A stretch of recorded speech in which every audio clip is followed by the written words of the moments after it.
সংবিধানের মূলনীতি এবং রাষ্ট্র পরিচালনার মূলনীতি বিষয়ে কথা বলছি, কিন্তু অন্যান্য বিষয়ে আমরা যে সমস্ত প্রস্তাবনা দিয়েছি তা কি 2001 থেকে 6 সালের সংবিধানের উপরে ব্যাপক সংশোধনী আনি নাই।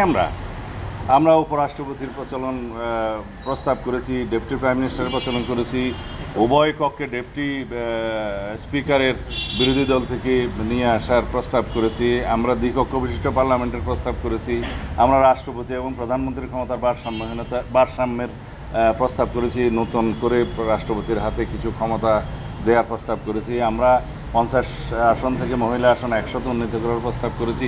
ইত্যকার অনেক রকমের আমরা প্রস্তাব করেছি, যেটা গণতান্ত্রিক সংস্কারের মাধ্যমে রাষ্ট্রে 3টি অঙ্গের মধ্যে একটি ভারসাম্যমূলক ব্যবস্থা প্রতিষ্ঠিত হবে, যেটা সেপারেশন অফ পাওয়ার থিওরির মূল কথা, যে there must be harmonious cooperation in between all organs of the organs of the state, যেটা আছে সেটা যদি বহাল হয় তাহলে রাষ্ট্রে একটি ভারসাম্যমূলক রাষ্ট্র ব্যবস্থা সৃষ্টি হবে।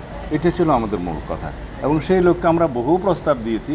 আপনাদের কাছে নিশ্চয়ই সেই প্রস্তাবের কপিগুলো ইতিমধ্যে আছে, যেটা সংস্কার কমিশনে দিয়েছি। যদি এরপরও আপনারা চান আমরা এখান থেকে দিতে পারি। ন্যাশনাল কনস্টিটিউশনাল কাউন্সিল, যেটা এনসিসি নামে তারা অভিহিত করেছে, সেই ব্যবস্থাই তো আমরা স্বীকার করি না। এরকম নতুন ব্যবস্থার মধ্য দিয়ে অনির্বাচিত ব্যক্তিদের দ্বারা রাষ্ট্র পরিচালনা এবং রাষ্ট্রের গুরুত্বপূর্ণ পদাবলিতে পদায়ন করে, এগুলো যদি হয় তাহলে আর এক্সিকিউটিভ এবং লেজিসলেচারের কোনো গুরুত্ব থাকবে না। তো সেই ব্যবস্থা আমরা অ্যাপ্রুভ করিনি।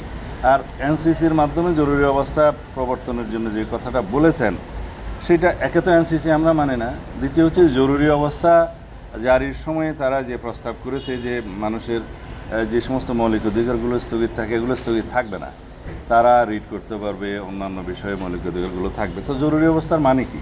জরুরি অবস্থার মানে হলো যে কিছু কিছু অধিকার স্থগিত থাকবে।